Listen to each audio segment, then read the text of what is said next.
It is a pleasure to be here. I will be speaking in English. I apologize for my Spanish, but it is a pleasure to be here. You have translation? You can hear it well? Good. And people here speak English a little? Somebody? Good, okay. Yiddish, okay, we'll do all. So, just for a moment, we can close the doors, settle down, get a seat, relax. Although I don't speak Spanish, I have been traveling throughout South America. I did learn one word in Spanish. It's a very popular word. It's selfie. Selfie. Very big word in Spanish. And the other word apparently I learned this week, traveling from Paraguay to Uruguay to Buenos Aires, is football. Big word down there. So Baruch Hashem,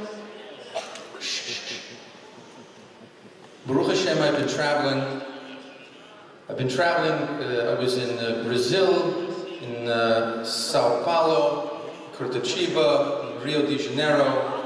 I was here in Uruguay and Paraguay, and here in Buenos Aires.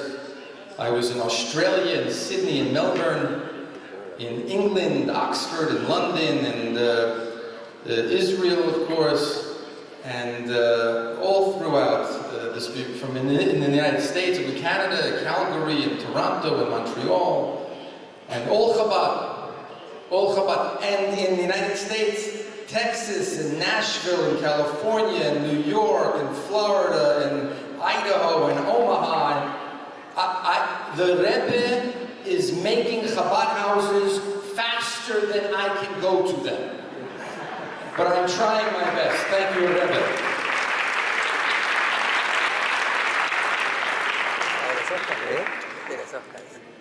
So you'll hear a little story in a moment, but basically, I was a conservative liberal rabbi for a number of years, and like you, something happened, and I became Chabad. People always ask, what's my story? It's no different than your story. I was in the street. A chassid said, you like cake? I said, yeah. So I'm here. I like cake.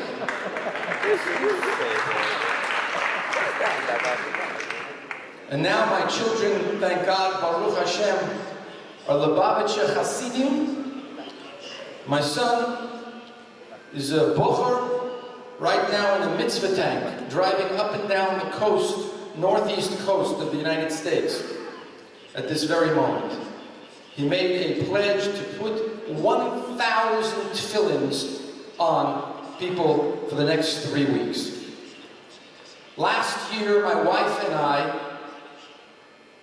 drove up to New Jersey to the yeshiva for Parent Visiting Day at the Chabad Yeshiva. On the way up, I get a phone call. It's my old college roommate. And he says, what are you doing? I said, I'm driving to my son's Chabad Yeshiva for Parent Visiting Day. And my friend says, are you crazy? Your son's in a Chabad? Are you crazy? They have bars on the windows, bring a saw. They probably brainwashed him already. You have to get him, you have your wife pull up, you run out, grab him, leave the clothing, put him in the car, and drive off. So I wanted to change the topic, and I said to him, what are you doing this weekend? He said, my wife and I are flying to California. It's visiting day for my son. Oh, where is your son? He said, in Los Angeles, in a drug rehabilitation program.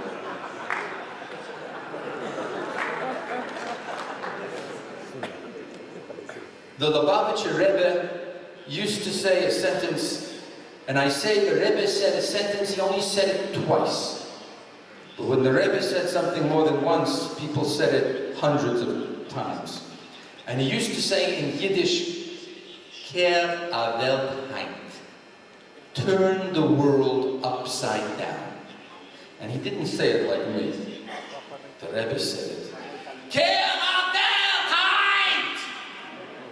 Turn the world upside down today. I thought to myself, why is such a peaceful man telling us to turn the world upside down? If we turned it upside down, the microphones would be on the floor, the chairs, I mean, did he mean it really? He wasn't a poet. When he said, go to El Paso, go to Vietnam, go to Argentina, he meant it. And when he said, turn the world upside down, he meant it. What was he saying? As I live in this world, I've come to understand that we are living in an upside-down world. A boy studying yeshiva, it's a hysterical panic. It's a reason to be concerned and upset. And a boy taking heroin, well, we have compassion and love and understanding. 3 boys get kidnapped. The whole world yawns, no interest. But they pay money to the terrorists and look after the terrorists. Get out there tight! The Rebbe said, turn the world upside down today, because we are living in an upside down world, and the Rebbe wanted to make it right side up. And so that's why we're here today, on the Yurtzeit of the Rebbe, to see what we can do to turn this world upside down. Each of us has a story of how he got into this seat. It wasn't just cake, I know. Each of us has a story of why we're here. May 2010, I sat in my office at home in New York, staring at my computer screen. And it's a funny thing. If you turn off Facebook for just a minute, do you know what you see? You see your face. I'm staring at my face saying, who are you? What do you want to do? I had been a conservative rabbi, filmmaker, writer, singer. What do I want to do now? What do I really, really want to do? And Israel was on my mind. They're always condemning her and beating her up. What can I do to help my Israel? And I came up with an idea. I'm going to take my camera and I'm going to ask people one question. My question is, any comments on Israel? Any comments on Israel? And one Jew's going to say, oh, the falafel is delicious. Another person will say, oh, the Kotel, the Western Wall, is so spiritual. I'll say, any comments on Israel? Oh, Masada, it's so magnificent. Any comments on... Another person will say, the archaeology is fascinating. And I will take all the answers to any comments on Israel, and I'll put it on the internet, and I'll push that button. You know the button you have on your keyboard? Make it go viral. Push it, it goes viral. And everybody will see how beautiful Israel is, and I'll help Israel and the Jewish people. That was my plan. My wife came into my office, I say to the ladies, and she said, this is the plan? This is what you're going to be doing now? She said, is there any health insurance? Any money? Pension?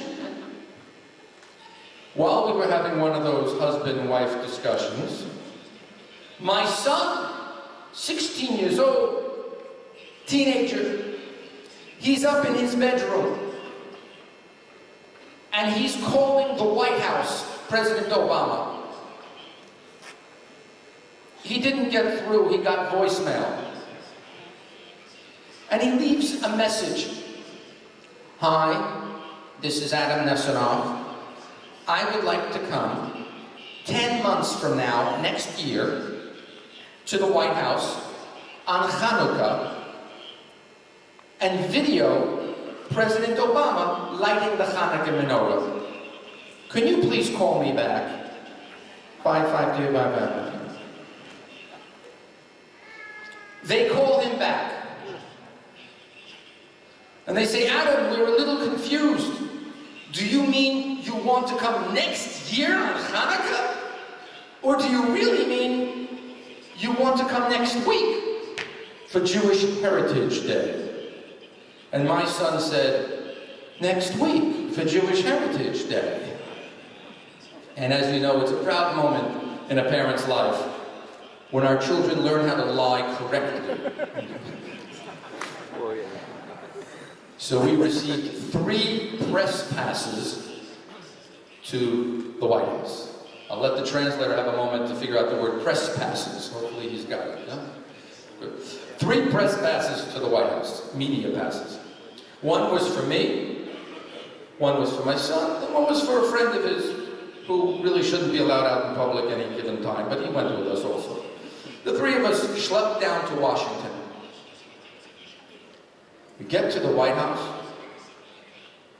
They let us in. I had the cameras, we had bags. They let us in.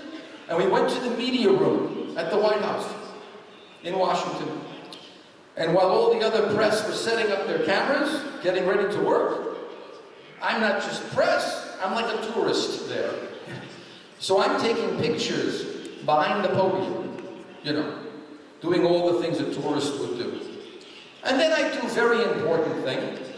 I get on the phone, and I call everybody and act like a macha, you know, or a shtitz, as they say in Israel. You know, hello, I'm at the White House today, I'm very busy. Hello, I'm at the White House, I can't come to the meeting. There's no meeting? Well, I'm very busy at the White House today. And I'm calling people. I look out the window, and who do I see visiting the White House that day? Former President Bill Clinton. Oh, I couldn't believe it. Bill Clinton? I'm looking at Bill. I get on the phone. I can't talk now. Bill Clinton. Yeah, very busy. I go running out the door, and Bill Clinton is standing right there, and I say, Bill Clinton! You know. And he says, hey, how you doing? Hi, how you doing? I was so excited. I'm at the White House, 10 minutes, and I meet Bill Clinton. I turn to the next man, and I say, that's Bill Clinton! And that man says to me, I know, I'm Joe Biden, the Vice President, I know.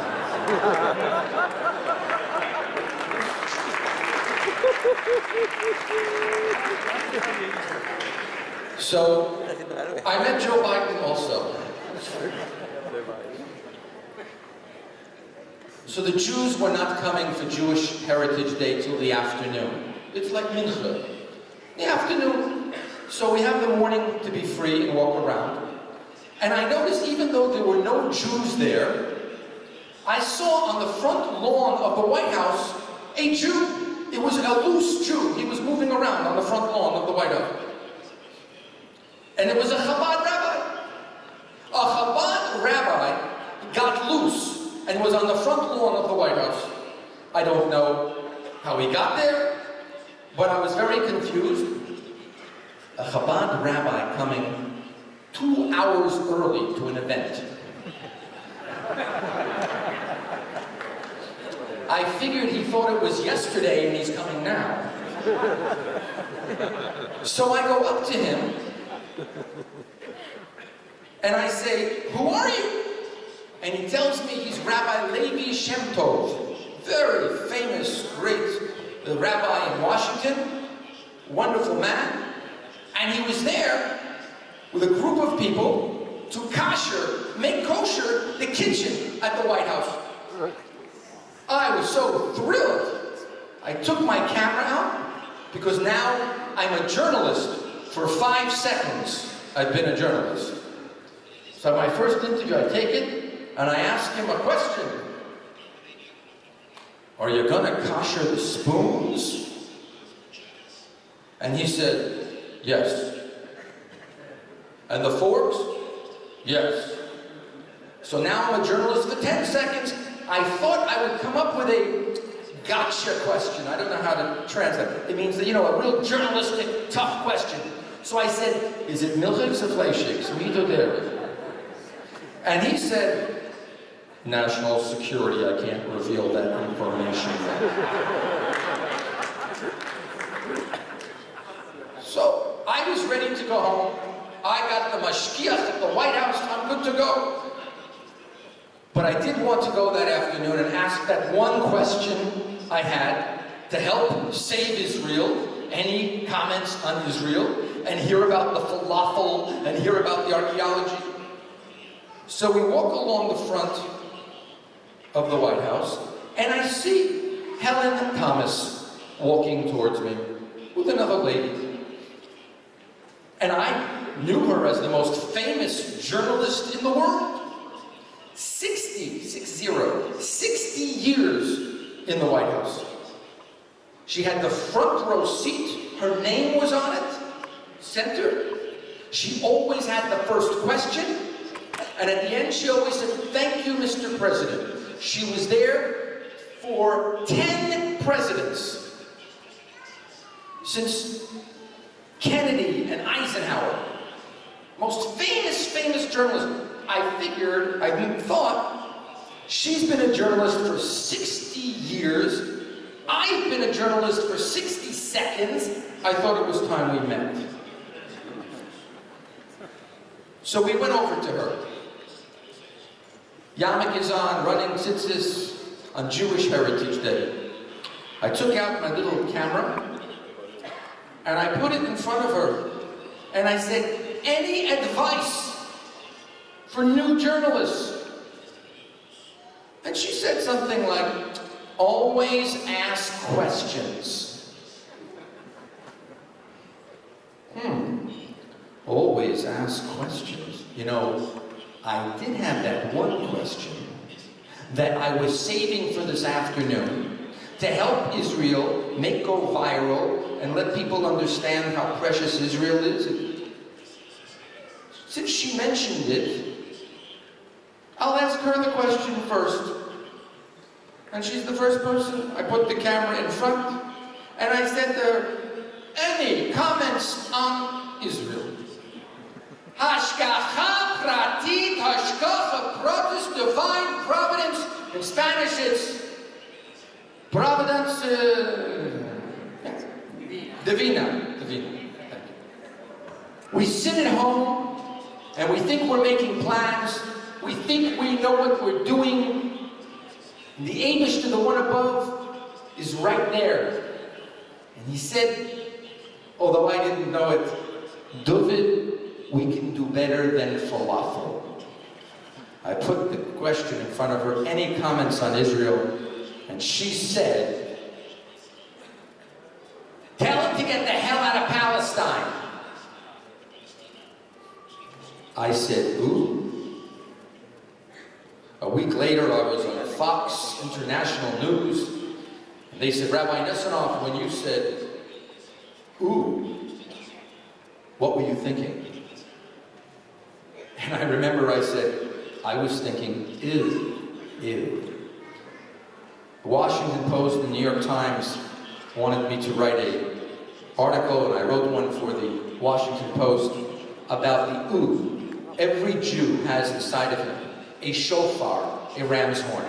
And when they come to rip out Israel from you, your shofar goes off. Ooh, ooh, ooh. I said, ooh. I didn't know what to do.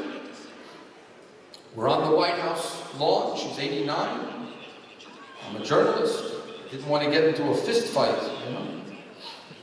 So I thought, I'm a journalist now for 70 seconds. I'll ask her a question.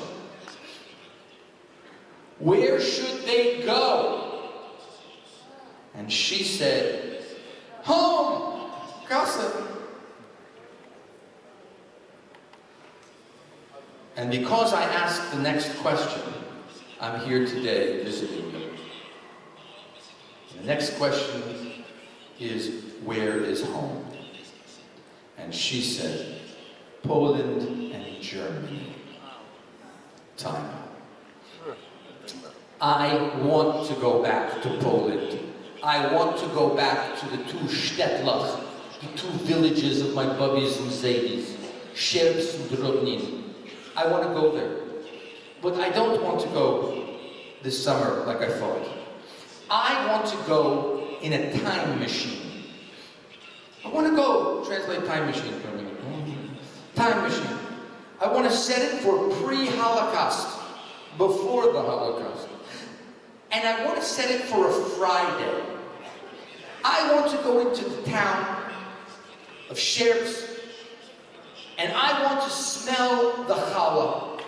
Not just from the rabbi and the Rebbe's house, but every single Jew's home in Sherbs, a challah. And I want to see the candles through the leaves on the trees throughout the shtetl. Not just from the rabbi's house, and not just from a few yidlach, but from every single Jewish home, the butcher, the baker, the tailor, every home. I want to see that. But I cannot, Mrs. Helen Thomas,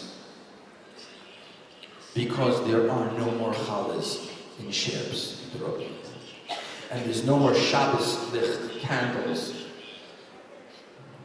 And even if Steven Spielberg, the beautiful song he used for his movie,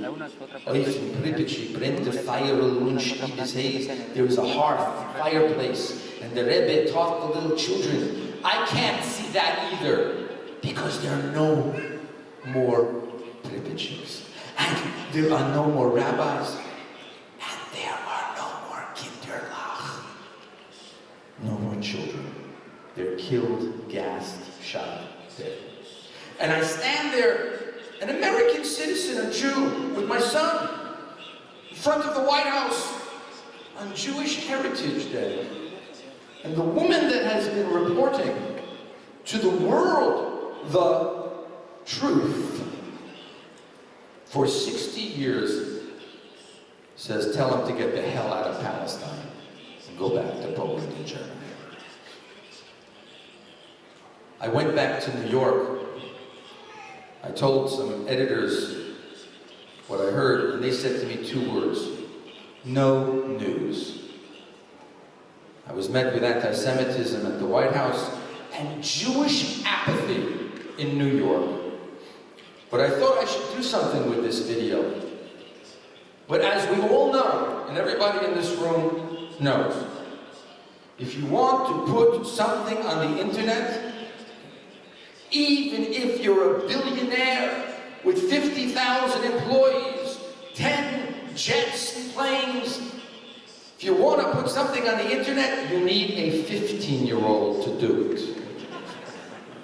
And if you can afford a 12-year-old, God bless you, get a 12-year-old, but who can afford a 12-year-old today?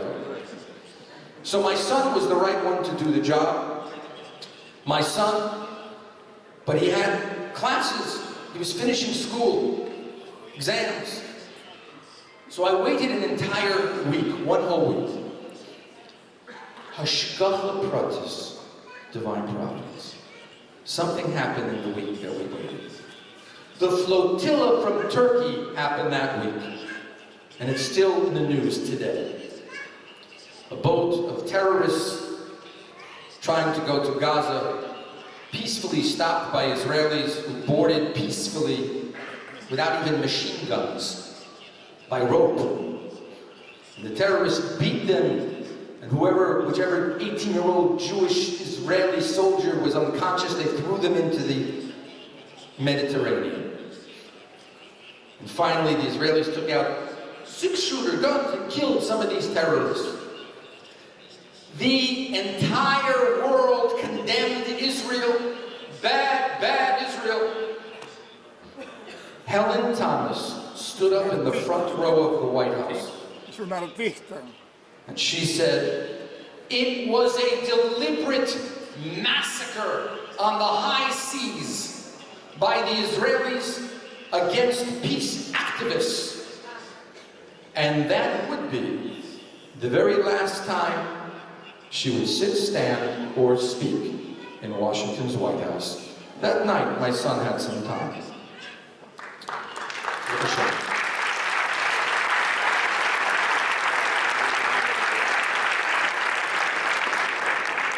We put the video up on a Friday morning about 2 o'clock. We said, shh, shh, shh, shh, shh. Guys, if you want to talk, please go outside. We have business we're conducting here. Thank you. The baby's okay. We put the video up on a Friday morning, about 2 or 3 in the morning. My son went off for a Shabbaton, teenage weekend. I turned off the computer for Shabbos. Motzei Shabbos, Saturday night, I turned the computer back on to see if anybody had seen it. At that point, Saturday night, we had over 700,000 views. And that's just the people that didn't observe Shabbos. Sunday, Monday, it went viral beyond. It also went mainstream in the news. From Germany to Brazil, every place in the world showed the video. Every news station showed the video. And so I sit there at my son's computer, he's off at school, looking at the computer screen, and we're getting thousands of emails. We had 25 to 30,000 hate mails and death threats, with the most vile letters to us. We also received every single person in the world press corps, the entire media from the whole world, wrote me an email. Who's the guy behind the camera?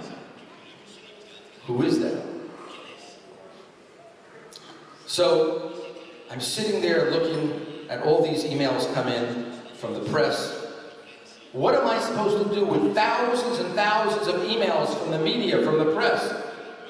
And I look up and I say, this would be a good time for some hashgacha pratis. Help me, help me. What are we supposed to do? What are we supposed to do? So, the phone rings. It's Ari Fleischer, former President Bush's White House press secretary. I say, that'll do, God. Thank you very much. Thank you.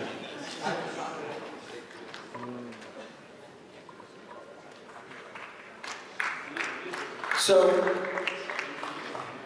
Ari Fleischer says, Yashikov, what can I do for you? I said, help me, what should I do? He gave me a piece of advice. Former White House press secretary, he gave me a piece of advice. He said, you need to have a message. If you, a Jew, are going to go on television in the whole world, you better know what you're going to say. It's an opportunity to tell the world a message. I asked him, what's my message? He said, you have to think of it. I thanked Ari Fleischer very much and said goodbye. My son comes home from school. I said to my son, Ari Fleischer called. And my son said, I know, I told him to call you.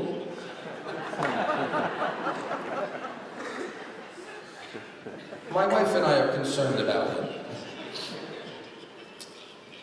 No wonder he became Chabad, you know?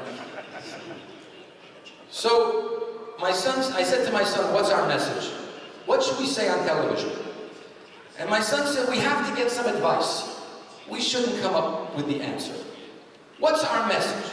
Who should I call for advice? My son said, this is front page news. You can call anybody in the world today. They will take your call. Who do you want to call? I can call anybody in the world today, and they'll take my call? Yeah. Well, let me see. Who should I call? It's a story about anti-Semitism. I mean, she didn't say, get out of Palestine and go to Tel Aviv. She said, go to Germany. It's anti-Semitism. It's a story about Washington, Germany, Poland, Holocaust. I said one name. One name. Elie Wiesel. Elie Wiesel. Elie Wiesel. Most famous Holocaust survivor, of course, we know who he is. I said, get me Elie Wiesel. My son says, you want to speak to Elie Wiesel? I said, yes. Okay. He leaves the room. It was seconds. He walks back in the room. Here's Elie Wiesel. I get on the phone. He says, Yasha Koach, Rabbi Nessanov. I told Professor Wiesel, I'm getting a lot of hate mail. And he said, I get a lot of that too. I suppose, if you're Elie Wiesel. So I asked him for advice. What should I say on television and the news? A man knows how to give a message. He's a Nobel laureate. Wrote book after book. Speaks from Yad Vashem to the Holocaust Memorial in Washington. Auschwitz, speaks everywhere. And he said something he said to me, very strange. He said, I read about you in the newspaper this morning. I said, oh? Yes. He says, I read that you pray with Chabad. Yes, Professor Wiesel, I prayed with Chabad. Even when I was a conservative rabbi, I prayed with Chabad. You need a minion, Rabbi. You pray. Everybody all over the world prays with Chabad. I mean, what am I talking to Elie Wiesel about with Chabad? And then he says to me, if you're looking for a message, why don't you find out what the Lubavitcher Rebbe would have wanted you to say? I thanked him very much. Some audiences I have to explain who the Rebbe is. I'm not going to do that tonight. I showed up next morning at my Chabad house, Rabbi Chaim Grossbaum in Stony Brook, New York. Of course, now my whole life, has changed. You can imagine what goes on. I have an entourage. I have people, I've got people. I walk into Minyan in the morning. I have one person holds my tallis bag, and others got my tefillin. I'm walking in like a macha.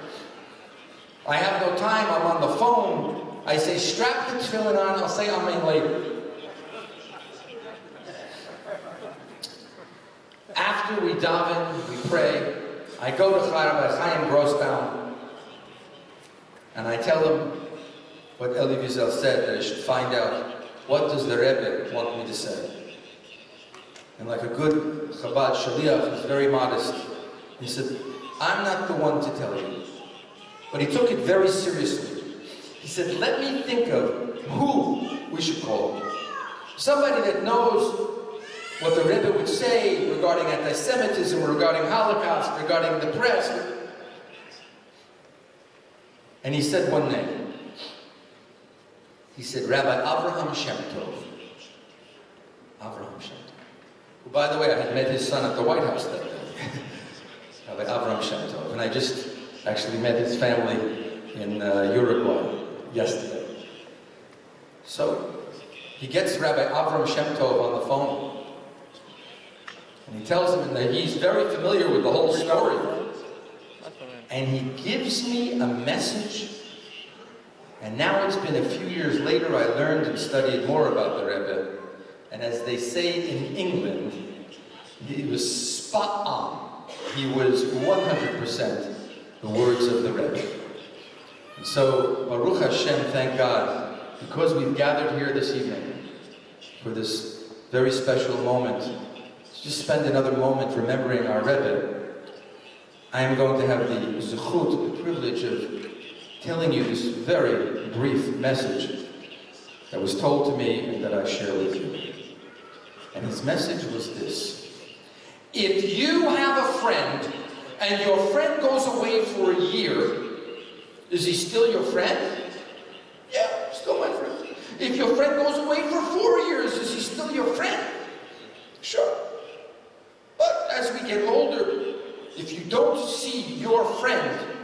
for 50 years.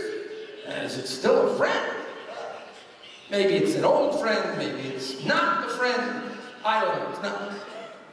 He then said, but if you have a child, your child goes away for a year, is he your child? Yes, of course. If he goes away for 4 years, is he your child? Of course.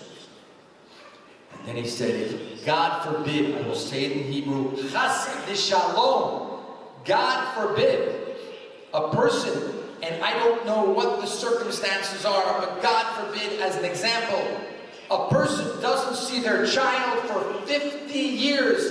Is he still your child? And the mothers shake their head, of course he's still my child. And then he said, we are not the friends of Israel. We are Bnei Yisrael. We are the children of Israel.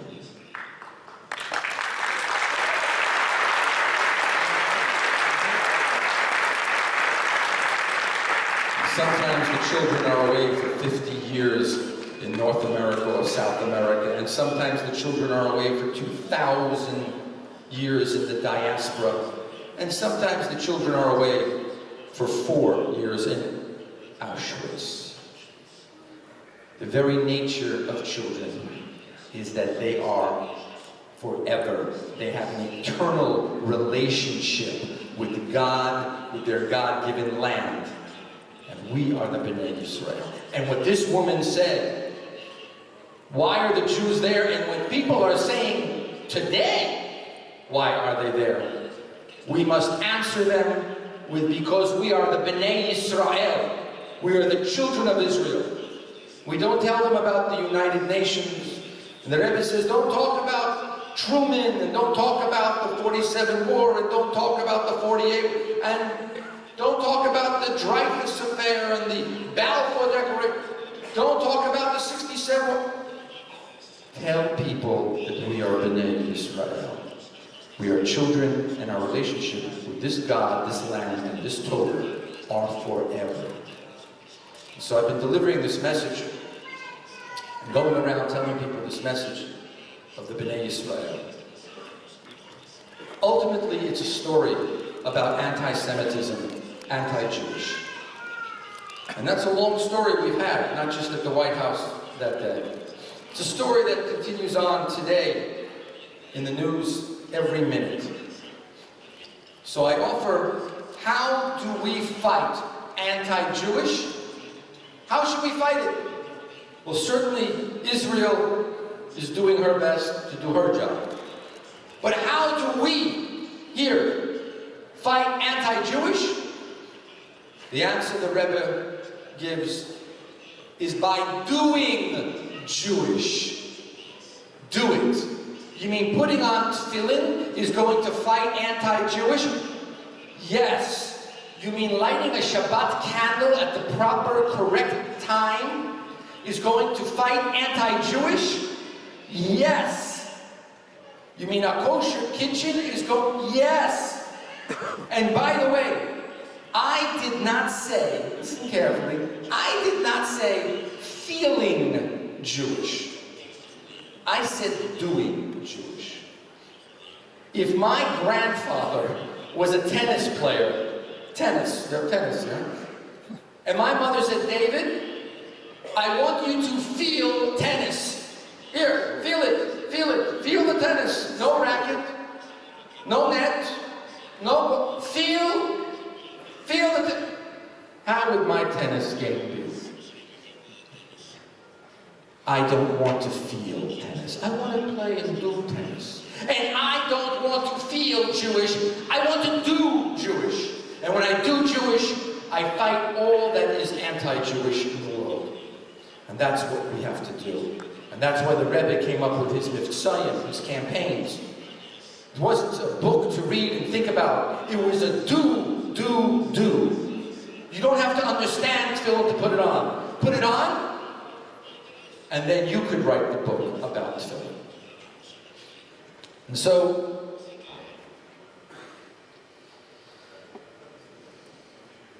I will conclude in a moment. You know what they say, Gentiles leave without saying goodbye, Jews say goodbye and never leave. So, you get the translation? Anyway, so, I will tell you this. I just want to let you know why you and I are here tonight before I leave. The reason we are here is because in the 1940s, the Rebe, before he was even called Rebe, the Ramash, before he was called Rebe, he sat in Crown Heights on a Shabbos afternoon at a Fabrengen, at a gathering. A bunch of Hasidim, a group. And he said something to them that they never heard before. He said, we have to go out and talk to and greet and welcome Jews who don't have beards and hats. Jews who are not so involved in Yiddishkeit and doing Jewish. We have to go because they want it. And the other Hasidim said, they don't want it. They're not interested. And the Rebbe said, no, they're interested. And they asked him, how will we even know, 1940s, how will we even know who's Jewish? And the Rebbe said, ask them. And they said, we're going to go up to someone on the street and say, are you Jewish? And the Rebbe got up from his seat that Shabbos afternoon at the Fabrengen. And he walked outside onto Eastern Parkway. And the Hasidim that were with him followed after him. It was quite a scene, probably. And he saw a woman on that Shabbat crossing the street. And she had some groceries in her arms and her pocketbook, her handbag. And the Rebbe walked up to her in the street. And the Hasidim behind followed. And he said, pardon me for being so forward, but are you Jewish? And she said, yes, as a matter of fact, I am. Why are you asking me? And he said, because I'm Jewish too. And today is Shabbos Kodesh. Today is the Holy Sabbath. And if we guard the Sabbath will guard us. And I see you're carrying. And on Shabbat we don't carry. If you want, you can take your groceries in your handbag and put it down here in the street. And when the sun goes down, you can come back and collect it. The lady must have thought that this was the most polite mugging she's ever been to in her life. He said, I understand, I can have it also locked in an office. Somebody who is allowed can take it and put it there. And she said, listen, I have a lot on my mind. Thank you, but no thank you. Good Shabbos, good Shabbos. And she took a step to walk away. And with that, the Rebbe turned to her and he said, it not only protects you, it will protect your son. By the time the woman turned back, she had tears already down her cheek. And she said to the Rebbe, how do you know? Her son, 1940s. Son was one of the first soldiers, American soldiers, to go liberate in Europe. The first ones in were being killed before they even got off the ships. She got word back, this one's dead, and this one's killed, and this one's... She didn't hear from her son. All day and night, all she thought about, we shouldn't even know how it feels. Thought about my son, how is my son? And she took her groceries and her pocketbook and she put them on the street and walked away. That night she came and collected them. 2 weeks later she shows up at the Rebe's office, although he wasn't the Rebbe yet, shows up at his office with a letter that I saw was published. I saw it in Australia when I was there.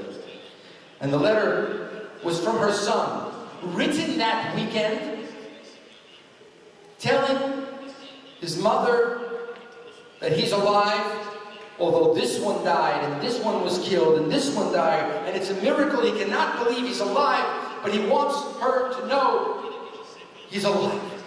She hands the letter to the Rebbe, and the Rebbe smiles and says, even if you didn't put down your bags, the Eibishter, the one above, would look after you and your son.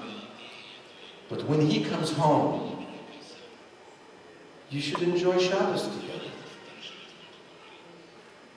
The Rebbe was the first one on the street saying, are you Jewish? And that's why we're here today. Because someone came and said, are you Jewish? Are you Jewish? Are you Jewish? And it's up to us to hear the words out of our own mouth. Yes, I am Jewish. And now what am I going to do about it? And the Rebbe taught us that. And finally, yes, finally, I began with my son.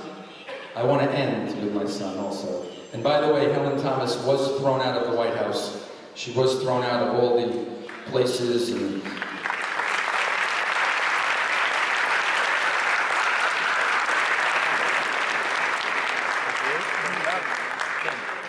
I have the great excuse of being able to have taken down an anti-Semite, and we're still working at some other ones now also. So I conclude with my son. My son had 4 impacted wisdom teeth. Translate that. 4 impacted wisdom teeth in his mouth. And he was at the yeshiva in New Jersey. He calls me up and he says, I have wisdom teeth. The dentist said I have to take them out. So I said, okay, sounds like that's what has to happen. Who's the dentist? Gave me the name of the dentist in New Jersey. I Googled him, of course, that's what we all do. I looked him up. It turns out he's a part-time dentist and a part-time veterinarian. So I didn't want my son going there, and I didn't want my dog going there either. So I say, come to Boca Raton, Florida, where we live. Come here, you'll leave yeshiva for a few days, have the teeth taken out in Boca Raton, and then we'll send you back to the yeshiva. And my son said, on one condition. Find me a Jewish dentist in Boca Raton, Florida. I don't know if you know Boca Raton, Florida, but if you get into a car accident, chances are you hit a Jewish dentist. There are more Jewish dentists in Boca than teeth.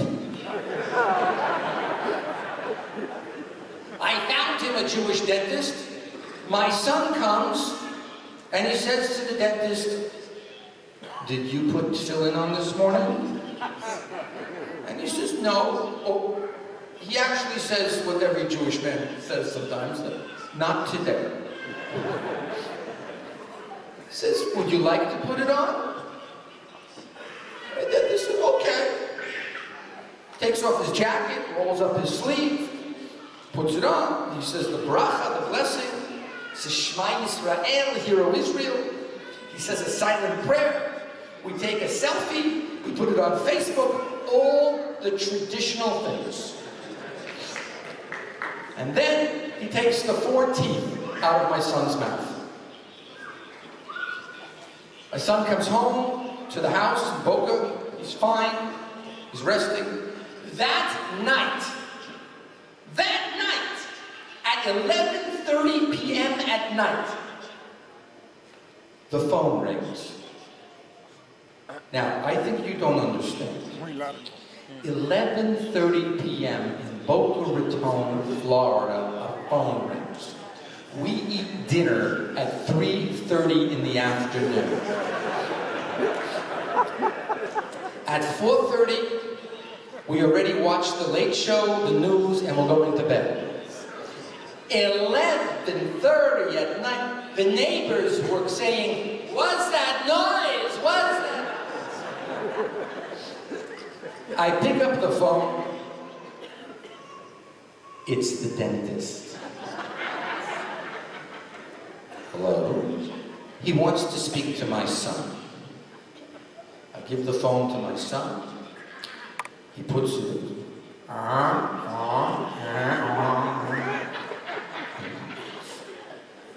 I say, "What did the dentist want?" And my son says to me, he said if I can come and see him early tomorrow morning, he would like to put tefillin on again. The Jew wants it, the Jew needs it, and you show me a Jew who complains about it, he wants it more. Because inside of every single Jew, there is a flame.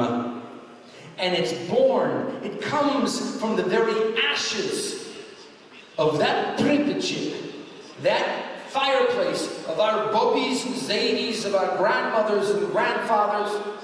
And inside the ashes, there is an ember, and it sparks, and it crackles, and it sings to every single Jew. Oifen pripyat, brennt fire, und Stiebe sehen, und der Rebe lernt, kleine Kinderhand.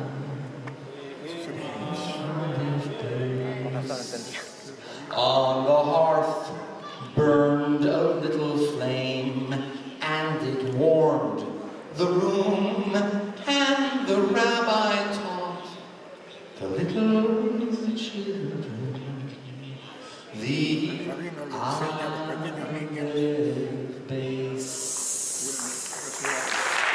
Do Jewish, do Jewish, do Jewish, and ladies and gentlemen, there are 3 boys in Israel that have not put tefillin on for 2 weeks. You put tefillin on and you get people to put tefillin on for those 3 boys. And there are 3 boys in Israel who have not seen their mother's Shabbos candles for 2 weeks. You go and put those Shabbos candles on and make sure your friends and your friends and your friends and other Yidlach do it. Because those 3 boys are B'nai Yisrael. They are the boys of Israel. And we want our children and our great-great-great-great-grandchildren to be the great-great-grandchildren of Israel. Bless you, Buenos Aires, Argentina. Thank you.